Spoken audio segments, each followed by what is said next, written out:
Hi, welcome to max భక్తి TV. ఈరోజు మనతో పాటు ఉన్నారు ఐకాన్ ఆస్ట్రాలజర్ గట్టుపల్లి సురేష్ బాబు గారు. వారిని అడిగి మనకున్న సందేహాలకి సమాధానాలు తెలుసుకుందాం. నమస్తే గురుదేవా. జై శ్రీమన్నారాయణ. గురుదేవా, అసలు దేవుడికి మనిషికి ఉన్న సంబంధం ఏంటి? ఇప్పుడు కొన్ని రిలేషన్స్ ఉంటాయి. భారతదేశమే కాకుండా ప్రపంచం మొత్తం కూడా కొన్ని రిలేషన్స్ ఉంటాయి. ఒక మనిషి పుట్టాడు అంటే తనకు ఒక రిలేషన్ ఏర్పడింది. అమ్మ, నాన్న, తాతయ్య, నాయనమ్మ, అత్తయ్య, ఇలా రిలేషన్స్ ఉంటాయి. ఈ రిలేషన్స్కి వాల్యూ ఎట్లయితే ఉంటుందో, ఒక బాబు పాప పుడితే చిన్నప్పటి నుంచి ఒక నాగరికతతో పెంచాలి అని ఉంటుంది, ఒక సమాజంలో బాగుండాలని ఉంటుంది, ఎలా బ్రతకాలి, ఎలా పెరగాలి అనేది ఒక నాగరికత అనేది ఉంటుంది, సనాతన ధర్మం అనేది ఒకటి ఉంటుంది. ఇవన్నీ మనం పుట్టక ముందే పుట్టినాయి. భూమి పుట్టక ముందే పుట్టినటువంటిది సనాతన ధర్మం.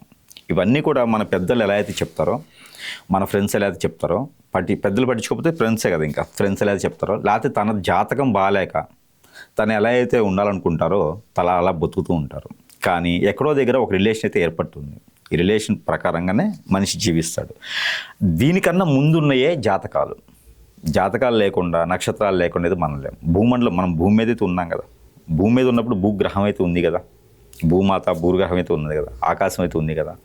ఇవన్నీ ఎలా అయితే ఉన్నాయో, మనకు నీరు, నిప్పు ఎట్లయితే పంచభూతాలు ఉన్నాయో, నీరు, ఆకాశం, అగ్ని, ఇవన్నీ ఉన్నాయి కదా. ఇలానే మనకి అన్ని రకాలు ఉన్నాయి. కొన్ని మనకు కనపడవు, కొన్ని మనకు కనిపిస్తాయి. గాలి అనేది మనకు కనపడదు, నీళ్ళు అనేది మనకు కనిపిస్తాయి. అలానే కొంతమంది ఉంటారనమాట. ఇప్పుడు మూర్ఖత్వంగా ఉండేవాళ్ళు ఉంటారు, ఆధ్యాత్మికంగా ఉండేవాళ్ళు ఉంటారు. ఈ రకంగా ఎవరైతే నమ్ముతారో వాళ్ళు హైక్లోకి వెళ్తారు, నమ్మని వాళ్ళు వెళ్ళరని కాదు ఇక్కడ. ఏదైతే మనకి నమ్ముకున్నటువంటి ఏదైతే రిలేషన్ ఉందో, అలానే మనకి భూమి ఉంది, ఆకాశం ఉంది, దేవుడు ఉన్నాడు అనే నమ్మకంగా ఉన్నవాళ్ళు ఆధ్యాత్మిక సైడు ఆ రకంగా శారీరకంగా సమాజంలోకి వెళ్ళేసి చేస్తూ ఉంటారు. వీళ్ళు కొంతమంది ఉంటారు మూర్ఖులుగా ఉండేసి వాళ్ళు ఏమి నమ్మో అని చెప్పేసి వాళ్ళు ఉంటారు కదా. వీళ్ళు కూడా బతుకుతారు, వాళ్ళు బతుకుతారు. రెండు రకాలు ఉంటాయి. వీటన్నిటికన్నా ముందు మీకు చెస్ గేమ్ ఐడియా ఉందా? చెస్ గేమ్ అనేది ఉంటే కనుక, చెస్ గేమ్ ఆడేటువంటి వాళ్ళు మాస్టర్స్, చెస్ మాస్టర్స్. ఈ చెస్ మాస్టర్స్ ఆడేవాళ్ళు ఎవరైతే ఉంటారో ఆయన దేవుడి కింద లెక్క. దేవుడు అనేది మనం చూసినటువంటి ఈరోజు అల్లానో, యేసు ప్రభువో, లేకపోతే ఆ శివ భగవానుడో ఇది కాదు. దేవుడు అనేది ఒక పదం. మన ఇంట్లో ఏదైతే పెద్దవాళ్ళు ఉంటారో, కొంతమంది ఈ నాగరికత కానీ చేయండి, ఇవన్నీ కూడా నేర్చుకునే వాళ్ళు, ఆ నడవడిక ఎలా బతకాలి, ఎలా ఉండాలి నేర్పే వాళ్ళకి భయం కూడా ఉంటుంది. ఆ పెద్దవాళ్ళని చూస్తే భయపడతారు. సాయంత్రం ఒక టైం అయిపోగానే ఇంటికి వెళ్ళాలి, నాన్న తిడతారు, అమ్మ అరిసిద్ది, ఇలాంటివి మనం నేర్చుకుని ఉంటాం. సమాజంలో ఒక భయం అనేది ఒకటి ఉంటుంది. ఈ భయం అనేది లేకపోతే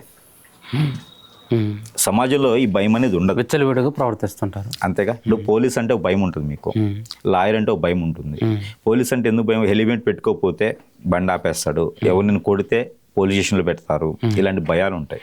ఈ భయం అనేది మీకు లేకపోతే ఏమవుతుంది? విచ్చలవిడితనం పెరుగుతుంది, మీకు నచ్చినట్టు మీరు బతికేయచ్చు, అంతే కదా. ఆ భయం అనేది క్రియేట్ చేసేదే దేవుడు. ఆ భయం అనేది లేదనుకోండి, ఇంట్లో ఒక పెద్దవారికి ఎలా అయితే భయపడతామో ఆ దేవుడికి కూడా భయపడాలి. ఆ భయపడేదే దేవుడు భయపడేది. ఆకారం, రూపం అనేది మన సృష్టికి. మనుషులు ఎలా అయితే ఏర్పడతారో ఆకారం, సృష్టి అనేది ఆ దేవుణ్ణి ఎలా అయితే కొలుచుకోవాలి, ఎలా అయితే ఉండాలనేది మనం సృష్టించుకున్నటువంటి క్రియ. ఆ భయానికి ఇవన్నీ క్రియలు అన్నమాట. ఇప్పుడు నాన్నగారు ఉన్నారు అంటే, తాతయ్య గారు ఉన్నారంటే ప్రతి సంవత్సరం బట్టలు పెట్టాలి, బాగా చూసుకోవాలి, ఫ్రూట్స్ తీసుకొచ్చి ఇవ్వాలి, ఇలా ఉంటుంది కదా. అలానే ఆ దేవుని ఒక పదం ఏర్పరచుకొని మనము అతనికి మంచి సాముదాయికమైనటువంటి పద్ధతుల్లో పూజ చేయాలి, ఆరాధించుకోవాలి అని చెప్పేసి నైవేద్యం పెట్టాలి, ఈ టైంకి ఇలా అని చెప్పి మనం సృష్టించుకున్నటువంటి ఇవి. ఆ భయానికి తోడుగా సృష్టించుకున్నాం. ఆ కొంత సృష్టించకపోతే భయం అనేది ఉండదు, ఆ నాగరికత అనేది ఉండదు. ఒక్కొక్క టెంపుల్లో మనము పంచి కట్టుకుని వెళ్ళాలి, సాంప్రదాయంగా వెళ్ళాలి. ఇవన్నీ ఏంటంటే భయానికి నిలువెత్తు నిదర్శనం మన భయం.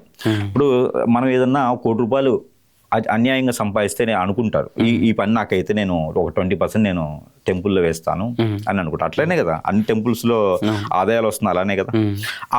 ఆ 20% వేస్తానంటే ఇతను అనుకునేది ఏంటంటే, నేను సంపాదించిన దానిలో 20% వేస్తే నేను చేసుకున్న పాపం వెళ్ళిపోయిందని అనుకుంటాడు. భయమే కదా పాపం అంటే. అవును, భయం. దేవుడో సమాజమో కాదు, మనం భూమి మీద బతుకుతున్నాం నిజం, ఆకాశం మన పైన ఉంది నిజం, నీరు, నిప్పు, నీరు అన్నీ నిజాలే. కానీ ఆ నిజాలతో పాటు భయం కూడా ఉండాలి మనిషికి. ఒక అమ్మాయిని కదిలిస్తే ఈ అమ్మాయి వల్ల నేను ఇబ్బంది పడతాను అనే భయం ఉండాలి, అప్పుడే కదా కలిగి ఉంటారు. ఒక అబ్బాయిని కదిలిస్తే ఆ అబ్బాయి వల్ల నాకు ఇబ్బంది అవుతుందని భయం ఉండాలి. ఈ భయం ఉంటే నాది ఇంట్లో వాళ్ళు ఏమైనా అంటారని భయం ఉండాలి, దేవుడు ఏమైనా అంటాడేమని భయం ఉండాలి. దేవుడు శిక్ష వేయడు, దేవుడు చూస్తూ ఉంటాడు. ఇంకోటి మీరు ఇది అడిగారు కాబట్టి క్వశ్చన్లో ఒకటి ఏంటంటే, మానవుడే కాదు మన భూమి మీద నివసించేటువంటి, భూమి మీద బ్రతికేటువంటి, భూమి మీద పుట్టినటువంటి జీవరాశులు ఏవైతే ఉన్నాయో ఇవన్నీ కూడా ఒక ఎత్తు అయితే మానవుడికి ప్రత్యేకమైనటువంటి ఒకటి ఉంది. అది మనకి గరుడ పురాణంలో ఉంటుంది, 156 పేజీలో ఉంటుంది. ఇదేంటంటే, భూమి మీద ఏ రాష్ట్రమైనా ఏ దేశమైనా సరే, భూమి అక్కడ కూడా ఉంటుంది, ఇక్కడ కూడా ఉంటుంది. ఎక్కడైనా సరే భూమి మీద మనిషి అనేటువంటి జ్ఞానేంద్రియాలు పనిచేసి మాట్లాడగలిగినటువంటి జంతువు కావచ్చు, మనిషి కావచ్చు, కొన్ని ఏరియాల్లో చిలకలు కూడా మాట్లాడుతుంటాయి. ఇవి ఏవైనా కావచ్చు. ఇవి మానవాళిగా బ్రతికి ఆ భూమి మీద జీవించేటువంటి వాళ్ళు ఏవైతే ఉన్నాయో ఇవన్నీ కూడా మనము పూర్వజన్మలో చేసినటువంటి పాపకర్మాల క్రియ వలన ఆ ఒక బ్రహ్మదేవుడి దగ్గర అందరూ అంటారు, బ్రహ్మదేవుడు రాత ఎలా రాస్తే అలా మారుతుంది, బ్రహ్మదేవుడు రాసిన దానికి ఎవరేం తప్పించలేరని. కాదు, బ్రహ్మదేవుడు ఏం రాయరు. మన జాతకం, మన కర్మ ఎలా ఉండాలి అనేది మనమే రాసుకుంటాం. ఎందుకంటే ఈ జన్మలో చేసినటువంటి పాపపుణ్యాలు ఏవైతే ఉన్నాయో, ఒక పొలిటీషియన్ ఉన్నాడు, ఒక సెలబ్రిటీ ఉన్నారు, లేకపోతే ఇంకోళ్ళు కలెక్టర్ ఉన్నారు, లాయర్ ఉన్నారు, ఇలా ఉంటారు. వీళ్ళందరూ కూడా ఈ జన్మలో చేసినటువంటి వీళ్ళకి గుర్తుండవు. నిన్న తిన్న కూర మీకు ఏమైనా ఐడియా ఉందా? మొన్న తిన్న కూర ఐడియా ఉందా? ఇలాగా మనిషి బ్రతికేది మర్చిపోవటానికి. ప్రతిదీ మర్చిపోవడం ఒకటే మనిషికి ఉన్నటువంటి అలవాటు. మర్చిపోయేటువంటి ఆ కర్మ ఏదైతే ఉందో ఈ కర్మలన్నీ కూడా మనము ఆత్మస్వరూపంగా కాలం చేసిన తర్వాత ఆత్మ ఎక్కడికి వెళ్ళదు, మన శరీరం మాత్రమే దూరం అవుతుంది. శరీరానికి వయసు ఉంటుంది. ఈ శరీరము మన ఆట అయిపోయిన తర్వాత, దూరమైన తర్వాత మనం ఎక్కడికో వెళ్ళిపోతాం, ఏదో లోకానికి వెళ్ళిపోతాం. ఏ లోకానికి వెళ్ళినా కూడా మళ్ళీ చివరికి బ్రహ్మదేవుడి దగ్గరికే వెళ్ళాలి, ఆయన ఆశీస్సులే తీసుకోవాలి. బ్రహ్మదేవుడు దేవుడు కాదు, గురువు. ఆ గురుపదేశంతో మనము ఆయన నేర్పినటువంటి నడవడిక, ఆయన నేర్పినటువంటి భాష, ఆ పరిమాణం, ఆ పరిజ్ఞానంతో పాటు మనం చైతన్యవంతులు అవుతాం. నవగ్రహాలు కూడా గురువు దగ్గరే ఉంటాయి, చైతన్యవంతులు అవుతారు. ఈ చైతన్యవంతులు అయిన తర్వాత మన జాతకం మనమే రాసుకుంటాం. ఓకే, పోయిన జన్మలో నేను ఈ పాపాలు చేశాను, పోయిన జన్మలో నేను ఈ పుణ్యాలు చేశాను, కాబట్టి వాటికి శిక్ష, లేకపోతే శిక్ష కాదు నేను సుఖంగా బతకాలి అనేది ఈ జన్మలో ఏదైతే ఈ భూగోళంలో జన్మించేటువంటి జన్మ ఉంటుందో వచ్చే జన్మలో నా పాపకర్మాలకి నేనే అర్హుణ్ణి అని చెప్పేసి మన జాతకం మనమే రాసుకుంటాం. నేను ఇలా బ్రతకాలి అని. భూమి మీద పడిన తర్వాత మనం రాసుకుంది మర్చిపోతాం. ఆ బ్రతికేటువంటి తరుణంలో మనము ఏదైతే ఉంటుందో ఈ పాపకర్మాలు అవి అనుభవిస్తూ ఉంటాం. మనం రాసుకున్నటువంటి జాతకం ఏదైతే ఉందో అనుభవిస్తూ ఉంటాం. ఈ అనుభవించే తరుణంలో అనుకుంటాం, దేవుడు నా టైం బాగాలేక దేవుడు ఏదో చేస్తాడు అనుకున్నా ఏదో అయిపోయింది.